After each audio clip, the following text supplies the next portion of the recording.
The process of basically recovering from cancer meant that I threw myself into the hobby of pottery. Along the way, you get to the point where you go, well, wait a minute, this is broken out from being a hobby. I've now got a ton of pottery, need to shift it, need to do a market.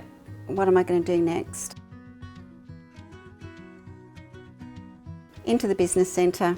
He was able to sit us down and talk to me about how a hobby then can transform into a professional space, into a professional business.